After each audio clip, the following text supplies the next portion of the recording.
नमस्कार साथियों आज हमारे पास ये केस आया है। निमोनिया का एक केस है। लगभग 1 साल का ये काफ है। तो जैसा कि आप सब जानते हैं कि अब सर्दियों का मौसम है, तो इन्वायरमेंटल डिजीज पशु में बहुत ज़्यादा होती है, बहुत ज़्यादा इफेक्ट डालता है पशु के ऊपर। तो इसीलिए जब सर्दियों का मौसम होता है तो उसमें निमोनिया के केसेस बहुत ज़्यादा होते हैं। तो आज हम इस वीडियो में आपको बताएंगे कि निमोनिया कहते किसे हैं, इस रोग का कारण क्या है, उसके लक्षण क्या है, उसका उपचार क्या करेंगे, उसका एलोपैथिक इलाज क्या होगा, उसका देसी इलाज क्या होगा, क्या हमें इस रोग के लिए सावधानियां रखनी चाहिए। इन सभी सवालों के जवाब आपको इस वीडियो में मिलेंगे। इस वीडियो को अंत तक देखना और ज़्यादा से ज़्यादा अपने साथियों तक इसको शेयर करना। तो साथियों, सबसे पहले तो हम जानते हैं कि निमोनिया कहते किसे हैं। जो निमोनिया है वो रेस्पिरेटरी सिस्टम होता है ना अपना, इसका मुख्य भाग होता है फेफड़े, जो भी अपना श्वसन तंत्र होता है। तो एक तरह की ये लगा लो कि ये फेफड़ों का रोग है। जब फेफड़ों के ऊतकों के अंदर सोजिश हो जाती है, यानी कि हमारे श्वास तंत्र के अंदर इन्फेक्शन होके और उसके ऊतकों की सोई हो जाती है, तो उससे पशु को सांस लेने में दिक्कत हो जाती है, पशु का बॉडी टेम्परेचर डाउन चला जाता है। तो उसको ही हम निमोनिया कहते हैं। यदि इसके कारण की बात करें तो निमोनिया रोग के अनेकों कारण हैं। जीवाणु के कारण भी होता है ये रोग, विषाणुओं की वजह से भी निमोनिया रोग होता है, कवक के कारण भी निमोनिया रोग होता है। उसके बाद कुछ इसके जैसे कृमि होते हैं नहीं अपने, जो पेट के कीड़े होते हैं, इसी तरह उत्तक वहां पे कृमि हो जाते हैं छोटे छोटे, उसके कारण भी कई बार निमोनिया होता है। और एक निमोनिया के भौतिक कारण भी होते हैं। भौतिक कारणों में हम धूल मिट्टी जिससे एलर्जी हो उसके कारण भी निमोनिया हो सकता है। और कई बार ठंड की वजह से, जैसे कि अब इन्वायरमेंट चल रहा है, तो ये इसके भौतिक कारण है। तो ये मुख्य मुख्य से कारण है निमोनिया होने के। तो फिर बात आ जाती है कि हम पहचाने कैसे कि हमारे पशु निमोनिया रोग की चपेट में आ चुका है। तो जो मुख्य लक्षण है वो हमें क्या दिखाई देंगे। सबसे पहला जो मुख्य लक्षण है, पशु को सांस लेने में दिक्कत होने लग जाती है, और कई बार तो सांस के साथ साथ गर गर की आवाज ऐसे पशु का कि बड़ी मुश्किल से वो सांस ले रहा है और वहां से साउंड भी आ रही है एक। तो आप समझ जाइए कि आपका पशु निमोनिया की चपेट में आ चुका है। उसके बाद कई बार पशु की नाक से पानी बहता है, आंखों से भी पानी आता है। और तीसरा मुख्य लक्षण है, पशु का जो बॉडी टेम्परेचर है ना वो बहुत डाउन चला जाता है। यानी कि यदि हम थर्मामीटर से जरूर देखना चाहिए हमें, उसका बॉडी टेम्परेचर कई बार तो 95 96 बहुत डाउन चला जाता है। ये बहुत मुख्य लक्षण होता है।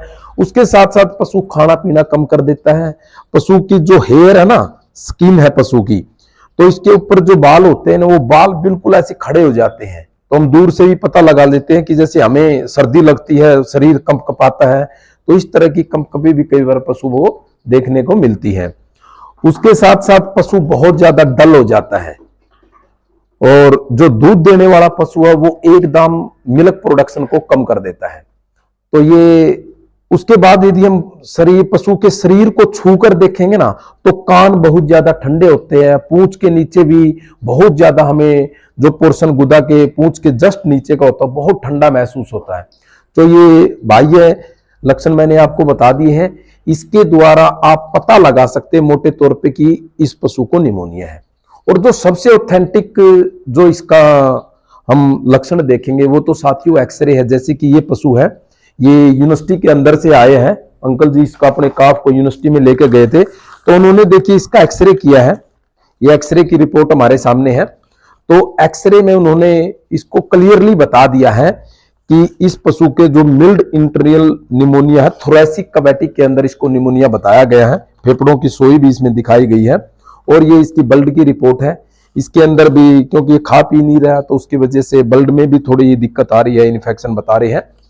तो ये ऑथेंटिक इसका जांच का दायरा है। लेकिन फील्ड में जैसे हम देखते हैं कि हर पशु का एक्सरे हो नहीं सकता, तो जो लक्षण मैंने बताए उनको आप ध्यान से याद रखना, और अपने पशु को ऐसे यदि लक्षण दिखाई दे आप समझ जाइए कि वो निमोनिया की चपेट में आ चुका है। अब जब हमें क्लियर हो गया कि पशु को निमोनिया है, तो फिर चलते हैं उसके इलाज की तरफ यदि ये रोग है तो इसका इलाज कैसे होगा? इलाज से पहले मैं एक बात जोड़ना चाहूंगा साथियों, सावधानी। यदि ये रोग है ना जो निमोनिया, इसके लिए सावधानी यदि आप रखोगे ना, तो उससे ये लगा ले 50-60% तो ये निमोनिया होगा ही नहीं। सावधानी में मुख्य रूप से आ जाता है अपना भौतिक कारणों से। भौतिक कारण जैसे अभी सर्दी का मौसम है, तो अपने पशुओं को सर्दी से बचाने के लिए उनका उचित प्रबंध करना चाहिए। कई बार हम छोटी छोटी लापरवाही कर देते हैं और फिर आपका पशु निमोनिया की चपेट में आ जाता है, तो आपको एक उसके लिए बहुत बड़ा आर्थिक नुकसान उठाना पड़ सकता है। अब जैसे ये काफ है, 1 साल का ये काफ है, अभी अंकल जी इसको यूनिवर्सिटी में लेके गए, एक्सरे के लिए जिस साधन में लेके गए, दवाइयों का खर्च लगभग 3,500 के आसपास, तो इसका खर्च अभी से आ गया है। तो ये छोटी सी लापरवाही बड़ा आर्थिक नुकसान हमें पहुंचा देती है। दूसरा दोस्तों, पशु को कभी भी हम क्या करते हैं, ज्यादातर ठंडा पानी पिला देते हैं। रात में जो पानी बाहर है, जो पशु की भाई घर के अंदर हम पानी उसमें खोर सी बना के रखते हैं, उसमें पानी होता है, तो रात का पानी कभी भी पशु को सुबह नहीं पिलाना चाहिए, बिल्कुल ताजा पानी पिलाना चाहिए। कभी भी आप बाहर पशु को पानी पिलाने के लिए लेके जाते हो तो उसको कभी भी दौड़ाना नहीं चाहिए। कई बार पशु पर भागते हैं, दौड़ते हैं और फिर ठंडा पानी पी लेते हैं, तो उससे भी निमोनिया होने के चांसेस हो जाते हैं। तो ये कुछ भौतिक कारण है। एक साफ सफाई का उचित प्रबंध रखना चाहिए।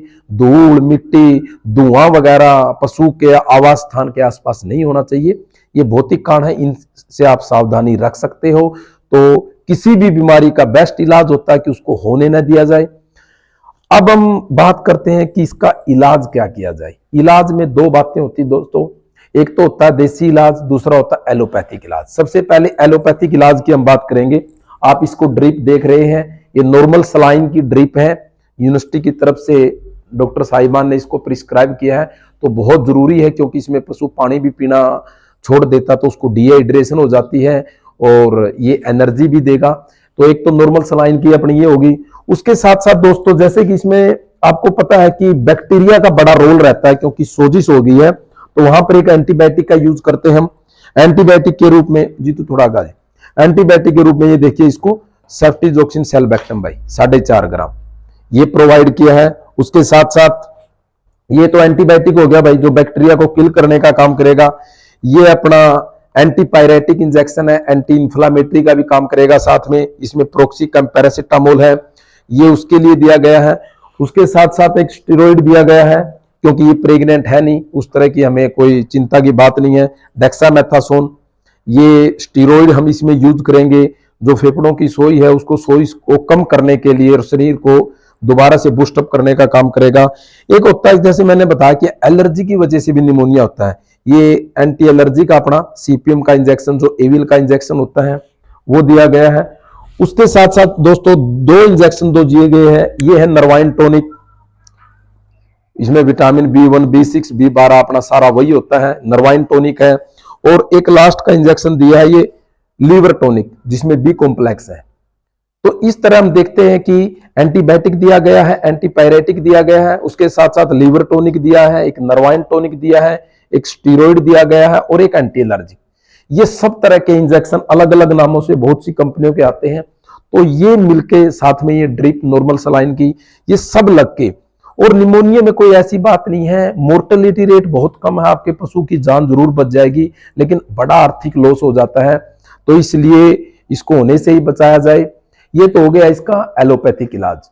हम बात करते हैं कि विदेशी इलाज में, यदि आपका पशु निमोनिया की चपेट में आ गया है तो उसके लिए एक तो पशु का जो आवास स्थान है उसको अच्छी तरह ढक दे, और अपने अंदर है नहीं भाई, कोई भी आप आज के टाइम में है, जैसे आग है नहीं, बाहर आग जला के नहीं, उसके जो अंगार होते हैं नहीं, वो पशु के आवास स्थान में रख दे, ताकि उससे है नहीं गर्माई हो जाएगी। और जो जैसे ये बच्चा है अभी, तो इसके साथ यदि थोड़ा है ना, इस धुआं नहीं करना है। कई साथी क्या करते हैं, आवास स्थान के अंदर उसको ढांप भी दिया और उसको अंदर ही आग जला देते हैं। वो जो धुआं होता है ना, पशु बहुत सेंसिटिव होता है, उससे उसको सांस लेने में भी दिक्कत हो जाएगी, यानी कि उससे आप उसका रोग बढ़ा रहे हो। और दूसरा, पशु की आंखों के अंदर धुआं चला जाता है और वहां से पशु बार बार पानी टपकता रहता है और बेचैन हो जाता है। तो ये गलती किसी साथी ने नहीं करनी है।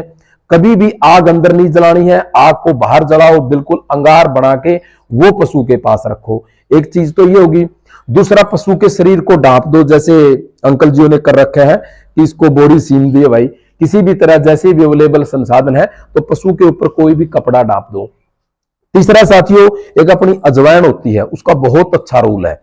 चीनी और अजवाइन की धूमनी देनी है, आग लेके किसी भी बर्तन में, उसके अंदर चीनी और अजवाइन डालनी है आपने, और उससे फिर बिल्कुल नाक के सामने करके उससे जो भी वो धुआं सा उठेगा वो ताकि सांस के साथ अंदर जाए और वो फेफड़ों, उससे पशु को राहत मिलती है। रेस्पिरेटरी सिस्टम में है ना, उसका जो आवागमन है ना, जो लिक्विड सा जम जाता है वो नीचे की साइड चला जाता, पशु आराम से सांस ले सकता है। फिर उसके साथ साथ आप क्या कर सकते हो, तारपीन का तेल भाई, उसी तरह गर्म पानी ले, उसके अंदर थोड़ा तारपीन का तेल डाल दो, उसकी भाप देंगे, उससे भी पशु को सांस लेने में बड़ी आसानी हो जाएगी।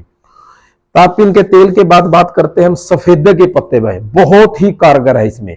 यदि किसी पशु को निमोनिया है, आप सफेदे के पत्ते लो और गर्म पानी के अंदर उनको डालो या उनको उबाल लो, उससे जो भी वेपर बनते हैं, वाष्प बनते हैं, उनको पशु की नाक के आगे रखोगे ना तो उससे बहुत ही बढ़िया राहत पशु को मिलती है। फिर कुछ देसी चीजें मैं अपनी उसमें मैं बताऊंगा कि एक तो गुड़, दूसरा हल्दी, तीसरा अदरक और एक अपनी काली मिर्च भाई।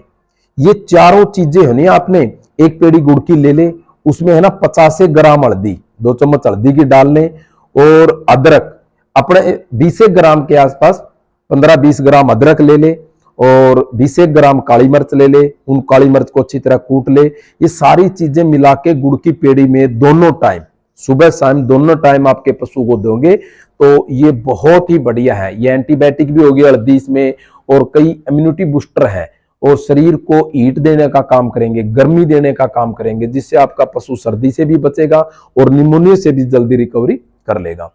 तो साथियों, ये मोटी मोटी ही बात आपको इस पूरी वीडियो में पता लग गया है कि ये रोग निमोनिया कहते किसे हैं, उसके कारण क्या है, उसके इलाज क्या है, उसकी सावधानियां क्या है।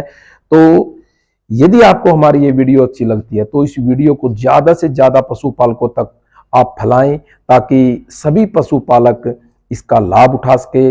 धन्यवाद। जय हिंद।